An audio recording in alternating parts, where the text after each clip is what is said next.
السلام علیکم دوستو، مورل سٹوریز میں آپ کو خوش آمدید۔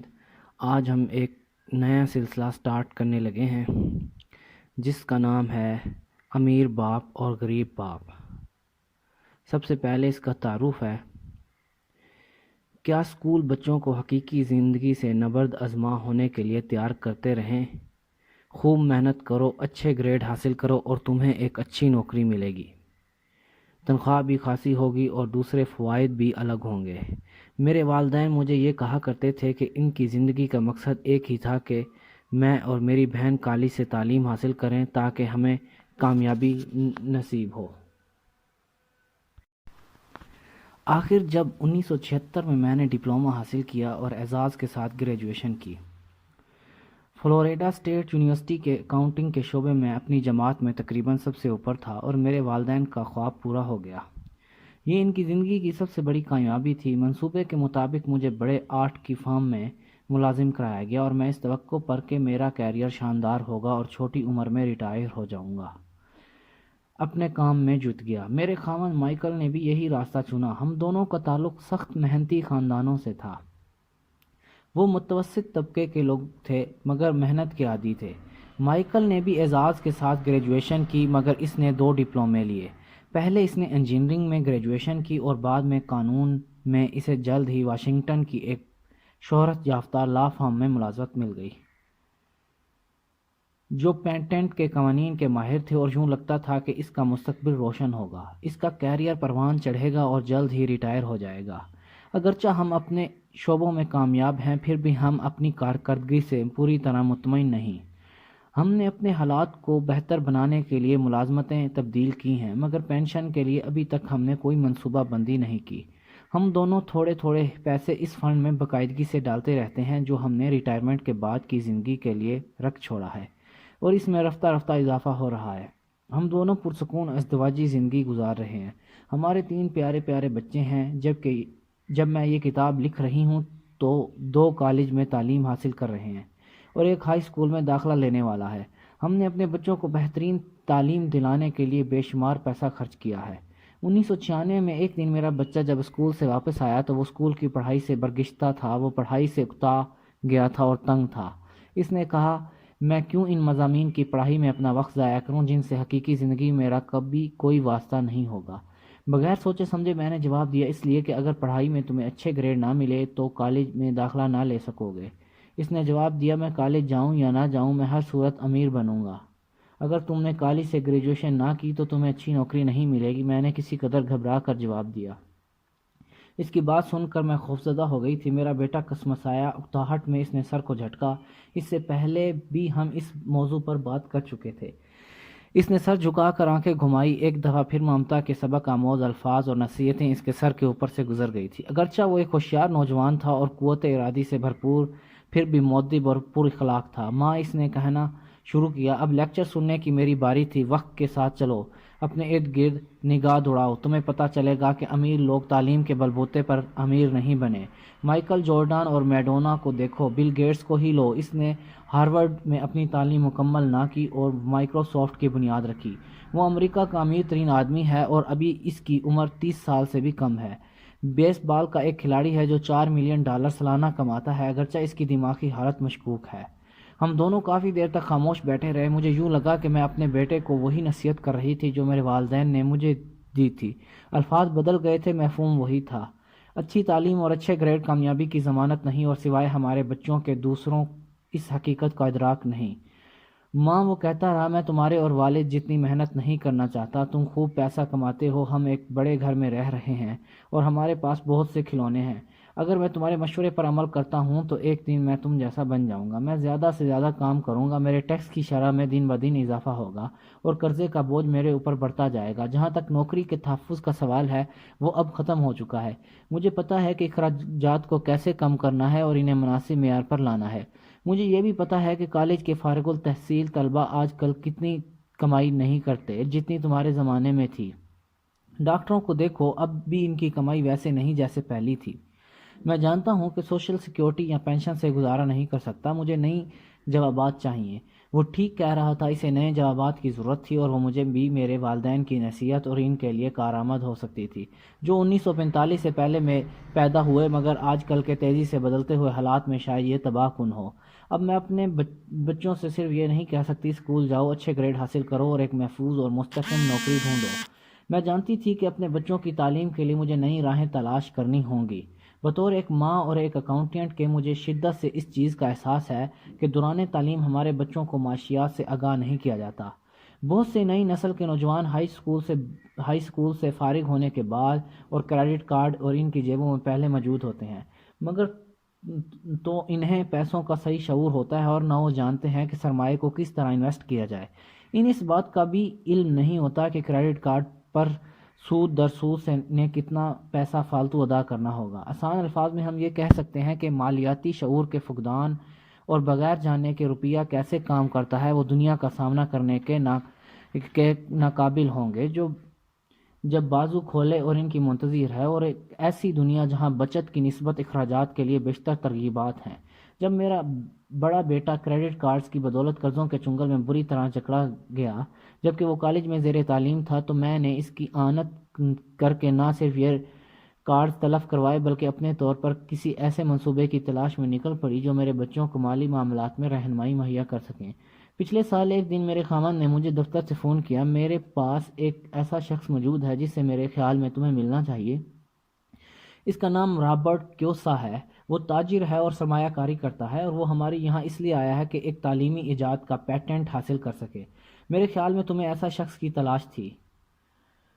میرا خاوند مائک کیش فلو سے بے حد متاثر ہوا، جو ایک جدید تعلیمی ایجاد تھی۔ اسے رابرٹ کیوسا کی نے تیار کیا تھا۔ اس نے ہم دونوں کو ابتدائی نمونے پر کام کرنے کے لیے وقت کا تعین کیا۔ چونکہ ایک تعلیمی کھیل تھا، میں نے اپنی 19 سالہ بیٹی کو بھی مدعو کیا، آیا وہ اس کھیل میں حصہ لے گی؟ اس نے حامی بھر لی۔ اس وقت وہ ایک مقامی یونیورسٹی میں زیر تعلیم تھی۔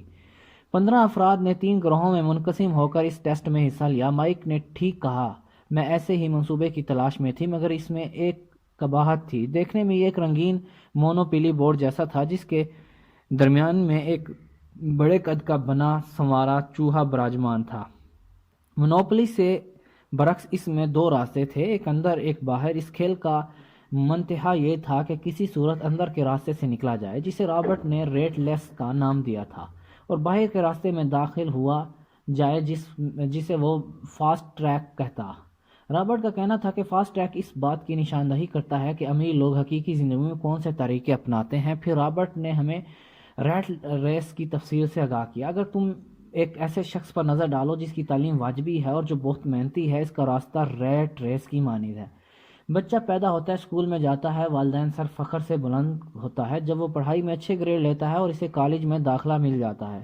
وہ گریجویشن کرتا ہے، مکمل ہے، وہ گریجویشن اسکول میں مزید تعلیم حاصل کر لے گا، اور پھر وہی کرتا ہے جس کی منصوبہ بندی کی گئی ہوتی ہے۔ وہ ایک محفوظ اور مستحکم نوکری تلاش کرتا ہے، اسے وہ نوکری مل جاتی ہے، وہ وکیل بن جاتا ہے یا ڈاکٹر، فوج میں چلا جاتا ہے یا سرکاری نوکری حاصل کر لیتا ہے۔ عام طور پر وہ اب پیسہ کمانے لگتا ہے، اس کے پاس ڈھیروں کے حساب سے کریڈٹ کارڈ جمع ہو جاتے ہیں، خرید و فروخت شروع ہوتی ہے یا شروع ہو چکی ہوتی ہے۔ جب اس کے ہاتھ میں پیسہ آتا ہے تو بچہ دوسرے ہم عمروں کی طرف آنا جانا شروع کرتا ہے، اور وہاں اس کی ملاقات ہوتی ہے، کچھ دیر جان پہچان میں گزرتا ہے اور پھر شادی ہو جاتی ہے۔ زندگی قابل رشک ہے کیونکہ ان دونوں میاں بیوی دونوں کام کرتے ہیں، دونوں کی آمدنی خاصی ببرکت ہے، وہ اپنے کام کو کامیاب تصور کرتے ہیں، ان کا مستقبل روشن ہے۔ اب وہ ذاتی گھر خریدنا چاہتے ہیں، کار خریدنا چاہتے ہیں، ٹیلی ویژن لینا چاہتے ہیں، چھٹیاں گزارنے کے لیے باہر جانا چاہتے ہیں، اور انہیں بچوں کی خواہش ہوتی ہے۔ بچہ پیدا ہوتا ہے، گھر میں خوشی کی لہر دوڑ جاتی ہے، مگر اس کے ساتھ اخراجات میں اضافہ ہوتا ہے۔ میاں بیوی سمجھتے ہیں کہ ان کا کیریئر بے تحاشا اہم ہے، اور وہ زیادہ محنت کرنے لگتے ہیں تاکہ انہیں ترقی ملے اور ان کی تنخواہ میں اضافہ ہو۔ ان کی تنخواہ بڑھ جاتی ہے، مگر ساتھ ہی ایک اور بچے کا اضافہ بھی ہوتا ہے۔ اب یہ گھر چھوٹا پڑ گیا ہے اور بڑے گھر کی ضرورت ہے۔ وہ اور زیادہ کام کرتے ہیں، مالکان ان سے خوش ہیں، ان کی خوشنودی انہیں مزید کام کرنے پر اکساتی ہے، اور وہ کولو کے بیل کی طرح کام میں جت جاتے ہیں۔ وہ تعلیمی اداروں میں جاتے ہیں اور فالتو وقت میں تربیت حاصل کرتے ہیں تاکہ زیادہ پیسہ کما سکیں۔ پھر وہ ایک نوکری کر لیتے ہیں تاکہ بڑھتے ہوئے اخراجات کا سامنا کر سکیں۔ ان کی آمدنی میں اضافہ ہوتا ہے، ساتھ ہی ٹیکس کی شرح بھی بڑھ جاتی ہے، اور ماہانہ قسط میں اضافہ ہوتا ہے کیونکہ بڑے مکان کی قسط زیادہ ہے۔ ان کی سوشل سیکیورٹی کی ماہانہ قسط بھی جاتی ہے اور انہیں بہت سے دوسرے ٹیکس ادا کرنے پڑتے ہیں۔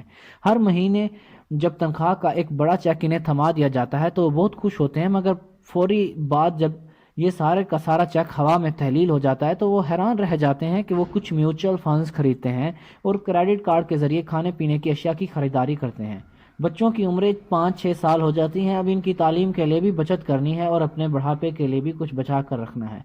خوشحال جوڑا جو 35 سال پہلے پیدا ہوا باقی زندگی کے لیے ریٹ ریس میں الجھ چکا ہے، وہ اپنی کمپنی کے مالک کے لیے کام کرتے ہیں، حکومت کو ٹیکس دیتے ہیں، محنت کرتے ہیں اور مکان کی قسطیں ادا کرتے ہیں اور کریڈٹ کارڈوں کا پیٹ بھرنے کے لیے کام کرتے ہیں، اور پھر اپنے بچوں کو نصیحت کرتے ہیں کہ محنت سے پڑھو، اچھے گریڈ حاصل کرو اور ایک اچھی نوکری ڈھونڈو۔ انہوں نے پیسوں کے بارے میں کچھ بھی نہیں سیکھا سوائے ان لوگوں سے جنہوں نے ان کی سادگی سے فائدہ اٹھایا اور تمام زندگی محنت کرتے رہے، اور پھر یہی تحریک اگلی نسل میں منتقل ہو جاتی ہے اور محنتی لوگوں کا ایک نیا طبقہ وجود میں آتا ہے۔ یہ ریٹ ریس ہے۔ اس ریٹ ریس سے نکلنے کے لیے ایک ہی راستہ ہے کہ حساب کتاب میں اہم بے مثال ہوں اور سرمایہ کاری کی ہمیں سود بود، اور ان دونوں عبور خاصا مشکل ہے۔ ایک مستند سی پی اے کے بطور جس نے بگ 8 بڑے اکاؤنٹنگ فرم میں کام کیا ہو، مجھے یہ دیکھ کر حیرانگی ہوئی کہ رابرٹ نے ان دونوں مضامین کی تعلیم کو دلچسپ اور جاندار بنا دیا تھا۔ اس سارے عمل کو اس طریقے سے مخفی رکھا گیا تھا کہ جب ہم انتہائی توجہ سے ریٹ ریس سے نکلنے کی کوشش کرتے ہیں تو جلد ہی ہم اس بات کو بھول گئے کہ ہم سیکھ رہے تھے۔ جلد ہی یہ پروڈکٹ ٹیسٹ میرے اور میری بیٹی کے درمیان ایک دلچسپ دوپہر میں تبدیل ہو گیا۔ ہم ان چیزوں کے بارے میں بہت بات چیت کرنے لگے جن کے بارے میں ہم نے پہلے کبھی سوچا بھی نہ تھا۔ چونکہ میں پیشہ ور اکاؤنٹنٹ تھی، لہٰذا آمدنی کی تفصیل اور بیلنس شیٹ بنانا میرے لیے آسان تھا۔ چنانچہ میں نے اپنی بیٹی اور دوسروں کی مدد کرنی شروع کی اور انہیں کئی ایسی چیزیں بتلائی جن کے بارے میں ان کی معلومات نہ ہونے کے برابر تھی۔ میں سب سے پہلے ریٹ ریس میں سے نکلنے میں کامیاب ہوئی اور اس دن میں واحد کھلاڑی تھی جو اندرونی دائرے سے نکلنے کے قابل ہوئی۔ میں 50 منٹ میں اندرونی دائرے سے نکل گئی جبکہ کھیل 3 گھنٹے تک چلتا رہا۔ میز پر میرے ساتھ ایک بینکار، ایک تاجر اور ایک کمپیوٹر پروگرامر موجود تھے۔ جس چیز سے مجھے مایوسی ہوئی وہ یہ تھی کہ یہ لوگ حساب کتاب اور سرمایہ کاری کے بارے میں اتنا کم جانتے تھے اور یہ چیزیں ان لوگوں کے لیے خاص اہمیت کی حامل تھی۔ میں حیران تھی کہ ذاتی زندگی میں یہ اپنی مالی معاملات کس طرح سلجھاتے ہوں گے۔ اگر میری 19 سالہ بیٹی اس بارے میں لا علم تھی تو اس کی لا علمی کس حد تک قابل قبول تھی، مگر یہ تو عمر رسیدہ لوگ تھے جو عمر میں اس سے تقریباً 2 گنا بڑے تھے۔ ریٹ ریس سے نکل کر تقریباً 2 گھنٹے تک میں اپنی بیٹی اور ان سے پڑھے لکھے تجربہ کار بڑوں کو دانا پھینک کر چال چلتے دیکھتی رہی۔ اگرچہ میں اس بات سے خوش تھی کہ وہ جلدی سیکھ رہے تھے، مگر ساتھ ہی پریشان بھی تھی کہ یہ لوگ حساب کتاب اور سرمایہ کاری کی ابجد سے بھی ناواقف تھے۔ انہیں اپنی آمدنی اور بیلنس شیٹ کو متوازن اور ہم آہنگ کرنے میں سخت مشکل پیش آ رہی تھی۔ جب وہ جائیداد خرید و فروخت کر رہے تھے تو انہیں اس امر کو یاد رکھنے میں کوفت ہو رہی تھی کہ ان کو کسی بھی خرید و فروخت کا اثر براہ راست ان کی ماہانہ آمدنی پر ہوگا۔ مجھے خیال ہوا کہ لاکھوں لوگ دنیا میں ایسے ہوں گے جنہیں مالی مشکلات کا سامنا ہوگا، محض اس لیے کہ انہیں یہ مضامین پڑھائے نہیں گئے اور اس بارے میں ان کی معلومات صفر کے برابر تھی۔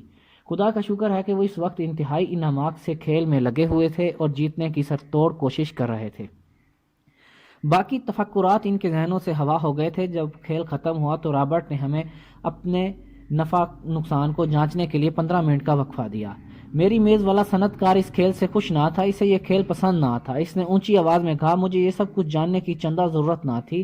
میں نے اکاؤنٹنٹ ملازم رکھے ہوئے ہیں، بینکروں سے میرا رابطہ ہے اور وکیل رکھے ہوئے ہیں جو مجھے اس بارے میں سب کچھ بتا دیتے ہیں۔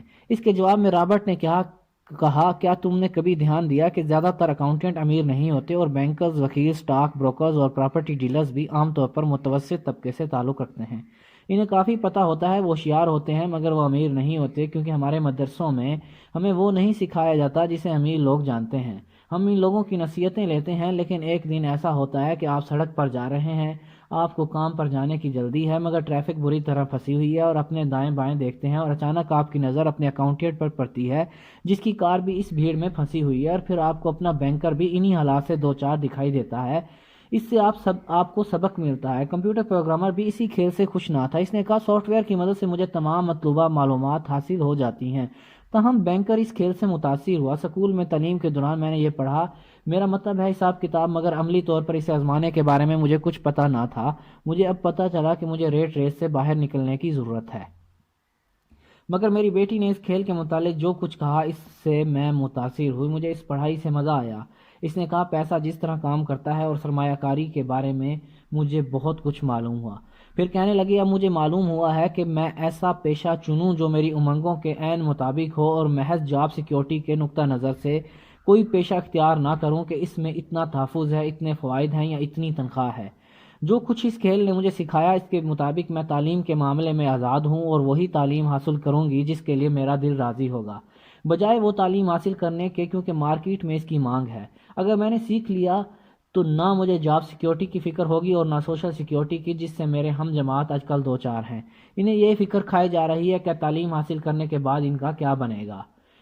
کھیل کے بعد مجھے رابرٹ سے بات چیت کا موقع نہ ملا، مگر ہم نے فیصلہ کیا اس سلسلے میں ہم دوبارہ ملیں گے اور گفت و شنید کریں گے۔ میں جانتی تھی کہ اس کھیل کے ذریعے وہ دوسرے لوگوں کو مالی معاملات میں خود کفالت سکھانے کا خواہش مند تھا اور میں بھی اس کے منصوبے کے بارے میں جاننے کی مشتاق تھی۔ میں اور میرے خاوند نے مسٹر اور مسز رابرٹ کے ساتھ اگلے ہفتے عشائیہ پر ملاقات کا بندوبست کیا۔ اگرچہ ہم پہلی دفعہ ملے تھے مگر یوں لگتا تھا جیسے ہم مدتوں سے ایک دوسرے کو جانتے تھے۔ ہمیں اندازہ ہوا کہ ہماری بہت سی قدریں مشترک ہیں۔ ہم نے سپورٹس کے بارے میں بات چیت کی، ڈراموں پر تبصرہ کیا، ریستورانوں کے متعلق گفتگو کی اور بہت سے دوسرے سماجی اور معاشی مسائل زیر بحث آئے۔ بدلتی ہوئی دنیا کے بارے میں گفتگو کی۔ ہم نے اس مسئلے پر خصوصی توجہ دی کہ امریکنوں کی کثیر تعداد ریٹائرمنٹ کے بعد کی زندگی کے لیے کچھ پس انداز نہیں کرتی اور سوشل سیکیورٹی اور علاج معالجے کے انتظام کے دیوالیہ پن کے باعث انہیں بعد ازاں انتہائی تنگی کا سامنا ہوتا ہے۔ کیا میرے بچوں کو 75 ملین ریٹائرڈ لوگوں کی دیکھ بھال کے لیے ادائیگی کرنی پڑے گی؟ ہم حیران تھے کہ لوگ پینشن منصوبے کے خطرات کو کیوں محسوس نہیں کرتے۔ رابرٹ کی زیادہ تر توجہ امیری اور غریبی کے بڑھتے ہوئے تضاد پر تھی۔ رابرٹ نے مروجہ تعلیمی شیڈول سے ہٹ کر خود ہی سیکھا اور خود ہی پیسہ بنایا۔ وہ پوری دنیا کا چکر لگا چکا تھا، جگہ جگہ لیکچر دیتا تھا، لوگوں کا دل بہلاتا تھا اور اس طرح جو پیسہ اکٹھا ہوا اس سے اس نے ہوش مند سرمایہ کاری کی اور 47 سال کی عمر میں ریٹائر ہو گیا۔ وہ 2 بار فقط اس لیے متحرک ہوا کہ میری طرح اسے بھی اپنے بچوں کے مستقبل کی فکر تھی۔ وہ جانتا تھا کہ دنیا بدل چکی ہے مگر تعلیم وہی، اس میں تبدیلی نہیں ہوئی۔ اس کے خیال میں بچے نکارہ تعلیم کے حصول میں سالہ سال ضائع کر دیتے ہیں۔ انہیں وہ مضامین پڑھائے جاتے ہیں جن سے بعد ازاں انہیں کبھی واسطہ نہ پڑے گا۔ انہیں ایک ایسی دنیا کے لیے تیار کیا جا رہا ہے جو کبھی ختم ہو چکی ہے۔ آج کل سب سے خطرناک نصیحت آپ اپنے بچے کو کر سکتے ہیں وہ یہ ہے کہ سکول جاؤ، اچھے گریڈ حاصل کرو اور ایک محفوظ اور مستحکم نوکری حاصل کرو۔ وہ کہنا چاہتا ہے یہ پرانی نصیحت ہے اور یہ بری نصیحت ہے۔ اگر آپ دیکھ سکتے ہیں کہ آج کل ایشیا، یورپ، ساؤتھ امریکہ میں کیا ہو رہا ہے تو آپ بھی اتنے ہی متفکر ہوتے ہیں جتنا میں ہوں۔ اسے یقین ہے کہ یہ بری نصیحت ہے کیونکہ اگر آپ چاہتے ہیں کہ آپ کے بچے کا معاشی مستقبل محفوظ ہو تو پھر وہ پرانے اصولوں کے تحت کامیاب نہیں ہوں گے۔ اس میں بہت خطرہ ہے۔ میں نے اس سے پوچھا پرانے اصولوں سے تمہاری کیا مراد ہے؟ کہنے لگا ہمارے جیسے لوگ کھیل کے دوران جو اصول پیش نظر رکھتے ہیں وہ تم سے مختلف ہیں۔ پھر کہنے لگا جو ایک کارپوریشن اپنے سٹاف میں کمی کرنا چاہتی ہے تو پھر کیا ہوتا ہے؟ بہت مشکل ہوتی ہے جب لوگوں کو اچانک یہ جھٹکا لگتا ہے تو انہیں فکریں گھیر لیتی ہیں، ان کے خاندان والوں کو ٹھیس لگتی ہے، بے روزگاری میں اضافہ ہوتا ہے۔ اور میں نے کہا یہ سب ٹھیک ہے مگر کمپنی پر کیا بیتتی ہے، خاص طور پر ایک عوامی کمپنی پر؟ سٹاک ایکسچینج میں اس کے ساتھ کیا ہوتا ہے؟ عام طور پر جب کمپنی چھانٹی کا اعلان کرتی ہے تو سٹاک کی قیمت اوپر چلی جاتی ہے۔ میں نے کہا مارکیٹ میں اس چیز کو پسند کرتی ہے کیونکہ اس طرح کمپنی کے اخراجات میں کمی واقع ہوتی ہے۔ یہ کمی خواہ افرادی قوت کو مؤثر بنا کر لی جائے یا پھر خود کار مشینوں کے استعمال میں اضافے سے جو انسانوں کے مقابلے میں زیادہ کارآمد ہوں۔ یہ ٹھیک ہے، اس نے کہا جب سٹاک کی قیمت بڑھتی ہے تو میرے جیسے لوگ یعنی شیئر ہولڈر زیادہ امیر ہو جاتے ہیں۔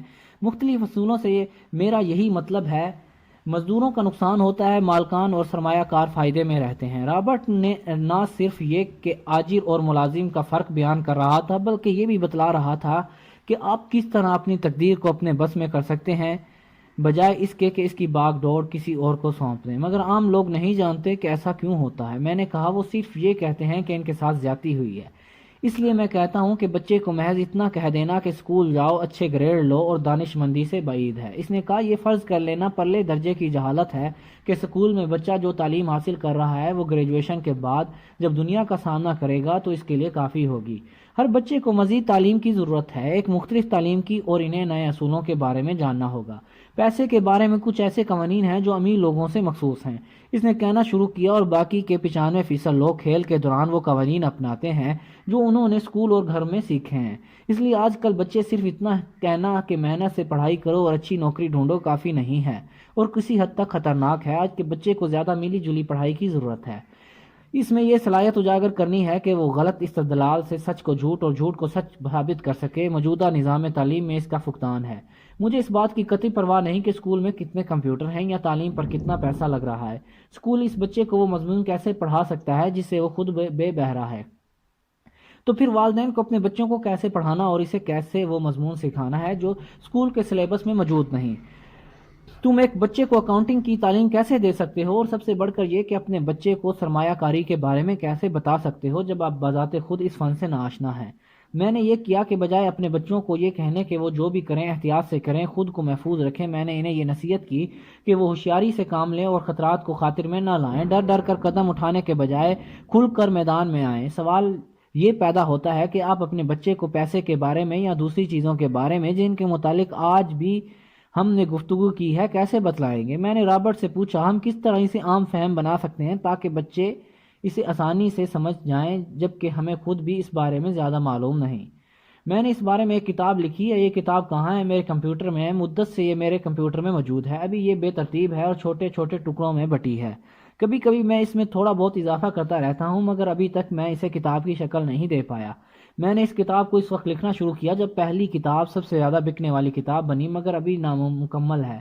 واقعی یہ کتاب نامکمل تھی، چھوٹے چھوٹے حصوں میں تھی۔ میں نے فیصلہ کر لیا کہ کتاب واقعی قابل قدر تھی اور بدلتے ہوئے وقتوں میں اس کی اشد ضرورت تھی۔ چنانچہ ہم نے رابرٹ کی اس کتاب کی تحریر میں شراکت پر رضامند ہو گئے۔ میں نے اس سے پوچھا کہ ایک بچے کو کس قدر مالی جانکاری کی ضرورت ہوتی ہے۔ اس نے کہا اس کا دار و مدار بچے پر تھا۔ اگر بچپن میں اسے احساس تھا کہ وہ امیر بننا چاہتا تھا اور خوشی قسمتی سے اس کا والد امیر تھا اور اس کی رہبری کرنا چاہتا تھا۔ رابرٹ نے کہا تعلیم کامیابی کی بنیاد ہے، اور جس طرح تعلیم کے اصول میں ذہنی آمادگی اور چستی اہم ہے، اس طرح اقتصادی اور راہ و ربط کے میدانوں میں بھی وہی کامیاب ہوگا جو صلاحیتوں سے مالا مال ہوگا۔ آگے جو کچھ لکھا گیا ہے وہ رابرٹ کے دو باپوں کے بارے میں ہے، ایک امیر تھا اور دوسرا غریب۔ جس طرح اس نے یہ صلاحیتیں عمر بھر کی تپسیا کے بعد حاصل کی، دونوں باپوں کے درمیان واضح تضاد اہم پس منظر کی نشاندہی کرتا ہے۔ میں نے اس کتاب کی لکھائی میں مدد کی، اسے اکٹھا کر کے کتاب کی شکل دی اور اسے فہم ترتیب دی۔ اگر کوئی اکاؤنٹنٹ اس کتاب کو پڑھے تو میری اس سے یہی استدعا ہے کہ وہ کتابی علم کو بھول کر رابرٹ کی بات پر توجہ دے۔ اگرچہ اس میں بہت سے ایسے افکار درج ہیں جو اکاؤنٹنگ کی مصدقہ بنیادی اصولوں تک سے انحراف کرتے ہیں، مگر سب سے اہم بات جس پر اس کتاب میں روشنی ڈالی گئی ہے وہ یہ ہے کہ سچے سرمایہ کار پیسے کو لگاتے وقت کن کن چیزوں کو پیش نظر رکھتے ہیں۔ جب ہم والدین اپنے بچوں کو اسکول جانے کی نصیحت کرتے ہیں، انہیں محنت کی تلقین کرتے ہیں، انہیں اچھی نوکری حاصل کرنے کا مشورہ دیتے ہیں، تو ہم عام طور پر یہ سب کچھ عادتاً کرتے ہیں کیونکہ شروع ہی سے ہمارے دماغ میں یہ بات ڈالی گئی ہے کہ یہی راستہ درست ہے۔ جب شروع میں رابرٹ سے ملی تو اس کے انقلابی خیالات سن کر میرے ذہن کو دھچکا لگا۔ دو باپوں نے اس کی پرورش کی تھی، دونوں کے خیال الگ تھے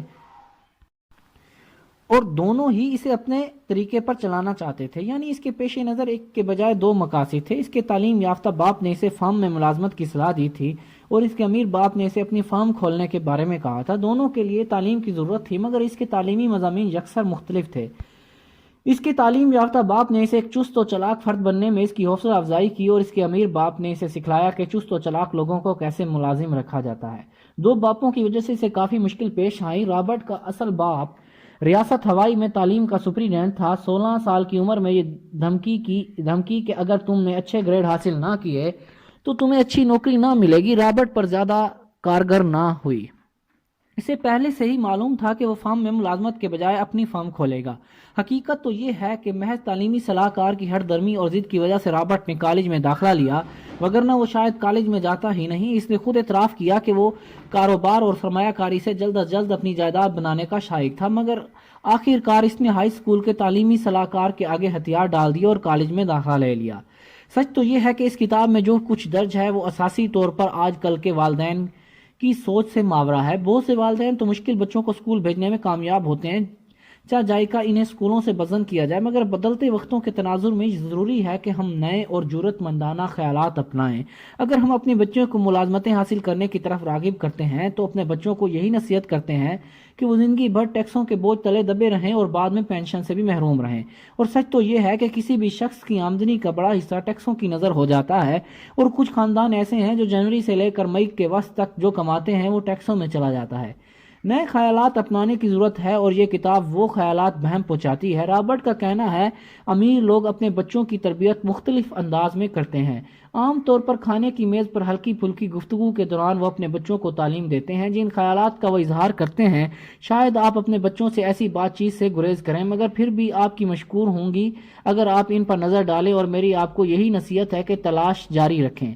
میرے خیال میں ایک ماں اور ایک اکاؤنٹنٹ کی حیثیت سے میں تعلیم اور اچھی نوکری کے حصول میں تندہی وقت کا ضیاع ہے۔ یہ پرانا خیال ہے۔ ہمیں اپنے بچوں کو زیادہ جامع تعلیم دینی ہے، ہمیں نئے خیالات اور مختلف تعلیم کی ضرورت ہے۔ ایک لحاظ سے یہ بھی اچھی نصیحت ہے کہ اچھی ملازمت کے ساتھ ساتھ اگر وہ اپنا کاروبار شروع کرنے کی کوشش میں لگے رہیں اور بالآخر اپنی فرم کھول لیں۔ بطور ماں میری توقع ہے کہ یہ کتاب دوسرے والدین کی رہنمائی کرے گی۔ رابرٹ کو امید ہے کہ وہ لوگوں کو اس بات سے آگاہ کرے گا کہ دنیا میں کوئی بھی شخص فارغ البال ہو سکتا ہے اگر اسے اس کی خواہش ہے۔ اگر آج تم بے روزگار ہو، باغبان ہو یا دوسرا کوئی معمولی کام کر رہے ہو تو تم میں خود کو تعلیم یافتہ بنانے کی قابلیت ہے، اور دوسرے جو تمہارے اپنے ہیں انہیں بتا سکتے ہو کہ وہ مالی طور پر خود مختار ہو سکتے ہیں۔ اس نقطہ کو ذہن میں رکھنا اہم ہے۔ مالیاتی ذہانت ایک دماغی تحریک ہے جس کے ذریعے ہم اپنے مالی مسائل کا حل ڈھونڈتے ہیں۔ آج کے زمانے میں اپنا روز بروز تبدیلی کے عمل سے دوچار ہے۔ آج کل کچھ صنعتی الیکٹرانک آئی ٹی کے میدانوں میں انقلاب برپا ہے۔ جو کچھ ہو رہا ہے اس کے بارے میں سوچنا بھی ناممکن تھا۔ ہمارے پاس جادوئی قرض نہیں، لیکن ایک بات یقینی ہے، آگے جو تبدیلیاں وقوع پذیر ہونے والی ہیں وہ ہماری سوچ کی حدوں سے باہر ہیں، اور ہم نہیں جانتے کہ کل کیا ہوگا، مگر جو کچھ بھی ہو ہمارے ہاتھ میں دو بنیادی متبادل ہیں۔ یا تو کھیل خود کو محفوظ رکھ کر کھیلو، یا اسے ہوشیاری اور چالاکی سے کھیلو۔ اس کے لیے ہمیں تیاری کرنا ہوگی، نئی ضروریات کے مطابق تعلیم حاصل کرنی ہوگی اور اپنے بچوں کی مالیاتی صلاحیت کو جھنجھوڑنا ہوگا۔